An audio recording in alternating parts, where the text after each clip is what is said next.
नागेन्द्रहाराय त्रिलोचनाय भस्मांगरागाय महेश्वराय धुम धुम ताता धुम धुम तक तक. They say he lived for 4,000 years.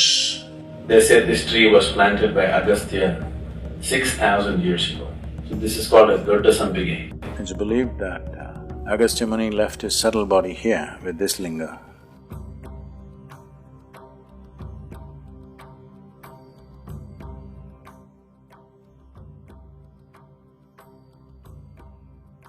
The first transmission of yoga happened on the banks of Kanti Sarovar, about 6 to 7 kilometers beyond Kedarnath.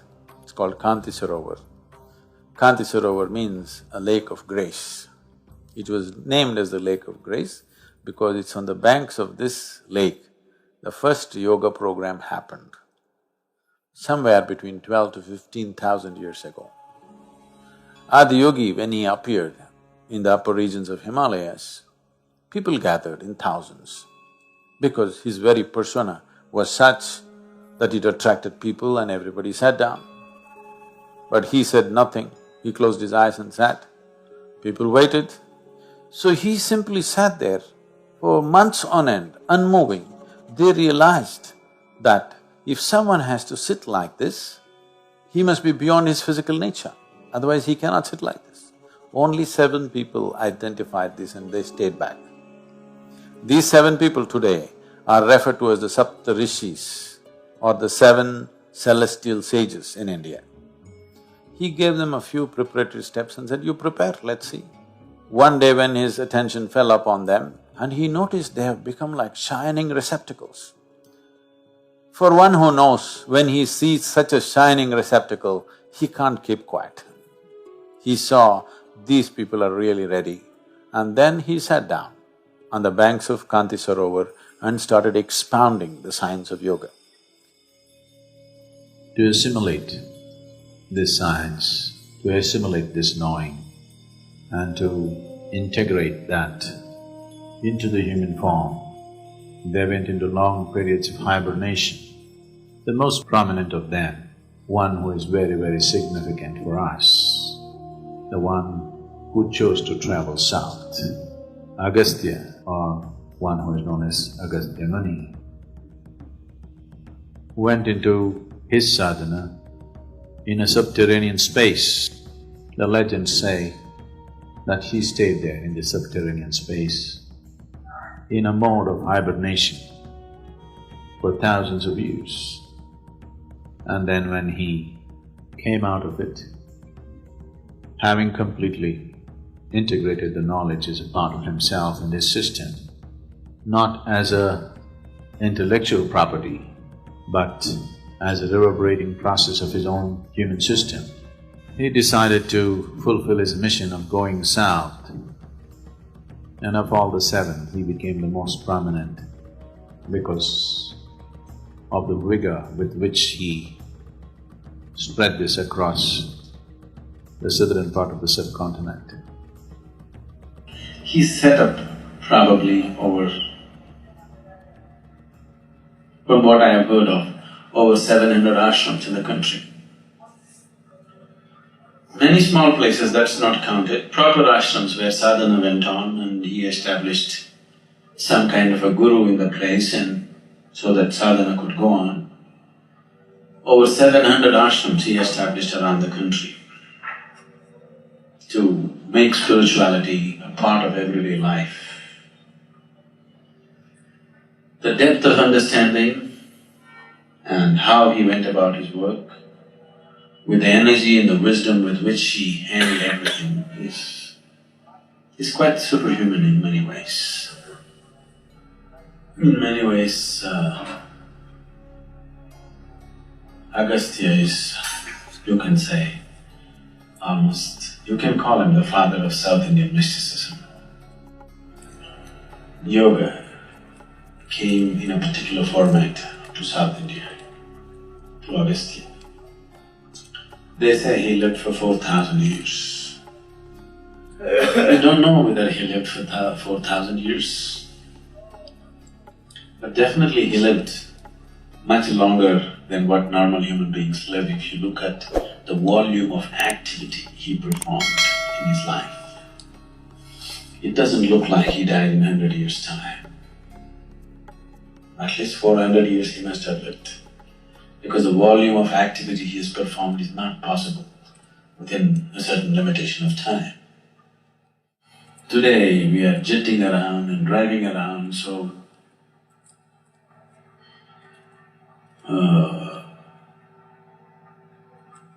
we are able to do so many more things in a short span of time. But the kind of travel Agastya did on foot, it's impossible for a man to have that much activity in a normal span of human life. Definitely he lived very long, maybe 400 years and maybe 4,000, or people just added 1 zero because actual zero. But he did incredible things.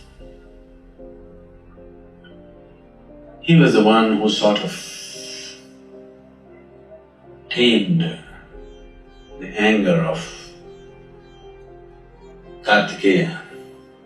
Kartikeya was Shiva's son, so he got very angry and he wanted to go away from his father. So he went down south in great anger and he became a warrior. In many ways an unmatched warrior, and he went about conquering. Conquering, he didn't conquer to rule. Whatever he thought was unjust, he went about slaughtering. Because he felt his parents have been unjust to him and he wanted to create justice. When you're angry, everything feels unjust, isn't it? Every small thing, you think some great injustice is happening to you when you're angry. So he felt so much injustice in the world, so he found a lot of people to slaughter. So he fought battles and went down south. It was Agastya who made this anger into a means for enlightenment. And finally he found his rest in Subramanya. So for the last time he washed his sword at Subramanya, settled down there for some time and then moved up Kumar Parvat, where he attained Mahasamadhi in a standing posture. So this great art of transforming Kartikeya's anger into a means for his enlightenment was Agastya's work. And all the siddhas of South India, they are very much in the tradition of Agastya. In a way, everything that I do is just a small extension to Agastya's work. He built a colossus of a place, we are just adding one extra room to it. Because this South Indian mysticism has a different flavor, that's because of Agastya. So he took up the maximum territory compared to the other six and went about transforming this in many different ways. He ensured that some element of spirituality is in everybody's life. It may be going away, but still, if you just look at the last generation, even today it's very much there. Even a simple peasant in South India or anywhere beyond Uttar Pradesh, anywhere down south beyond that, you will see even a simple peasant has some element of spirituality in him. This was Agastya's work.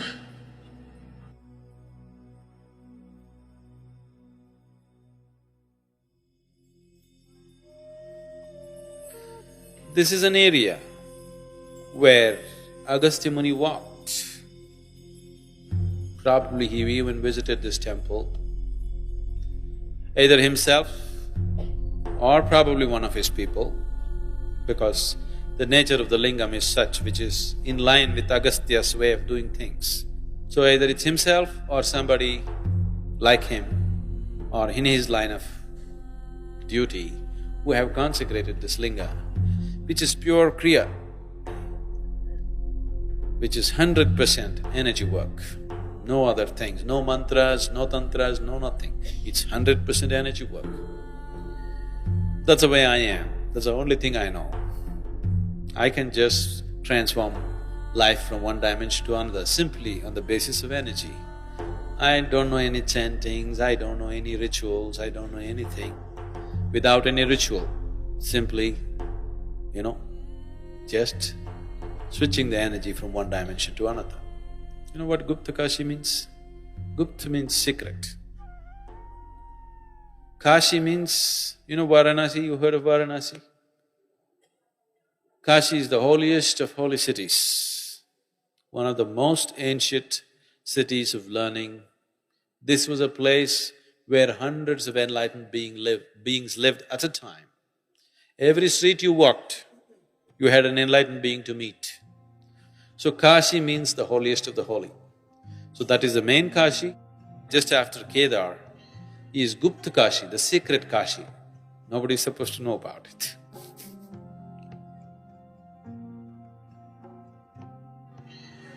There are a whole lot of stories like this about Agastya's journey down south. When he was going down south, he met Vindhyachal. Vindhyas is another mountain range in India, a much older mountain range than Himalayas. Himalayas is a geologically very young mountain. So Vindhyachal is a much older mountain, among the oldest in the world. So among the mountains,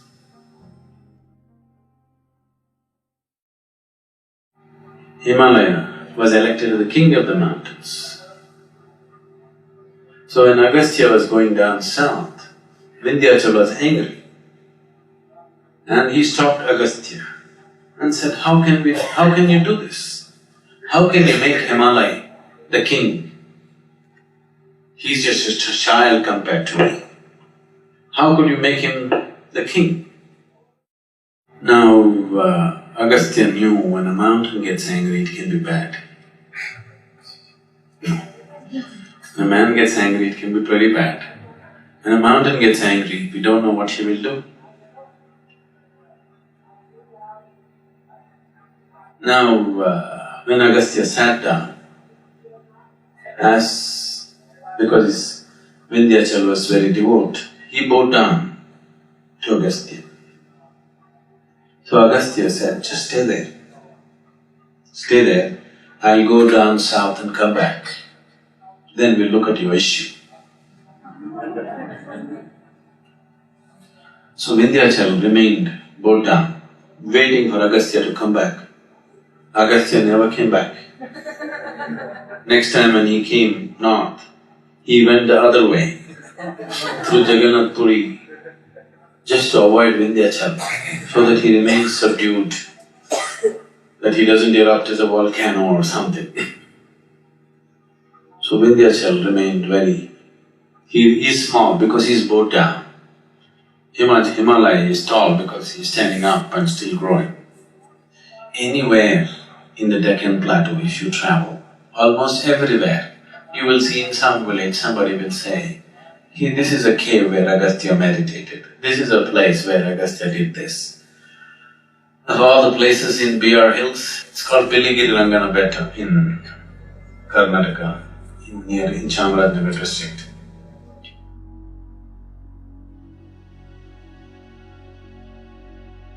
So in BR Hills, there is a place where there is a… what's the sampangi tree? What's it called in English? Sampangi? Champa, is it? Okay, it's a very fragrant flower. This tree, they say, was planted by Agastya Muni. It's definitely incredibly old, this plant, this tree is. It's become all knotted up and it looks much older than any tree of its kind. They said this tree was planted by Agastya 6,000 years ago. So this is called as Dodda Sampige, because Dodda Sampige means big Sampige. It's so large. And Agastya planted this tree and he stayed there for some time.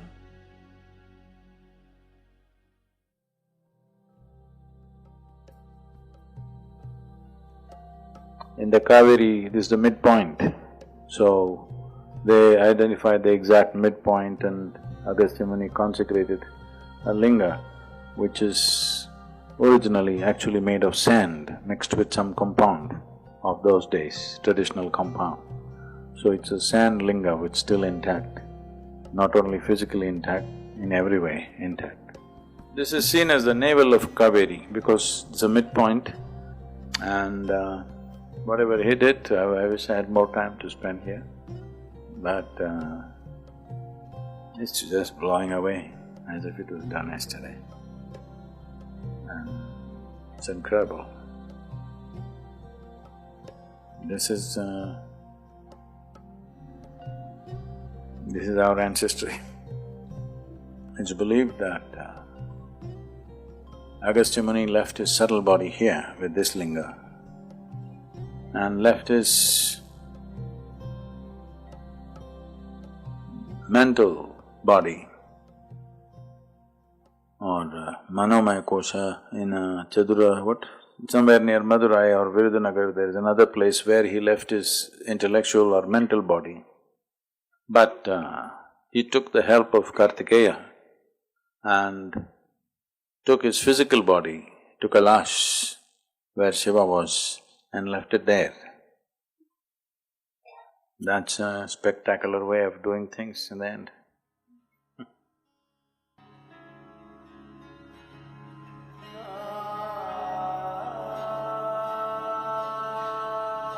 Kailash is like a tremendous spiritual library for me.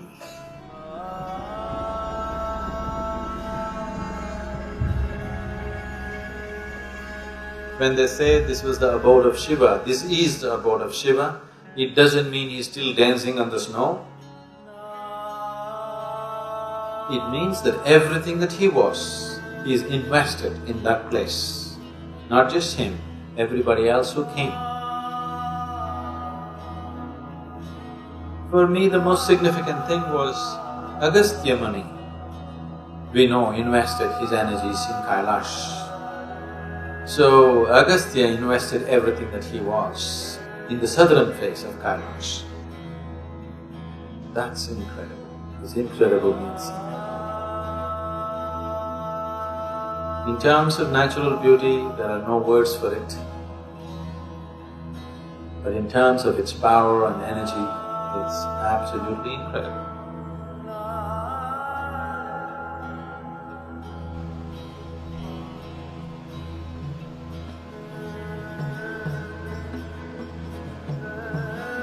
So Agastya is the source of everything that is Southern mysticism.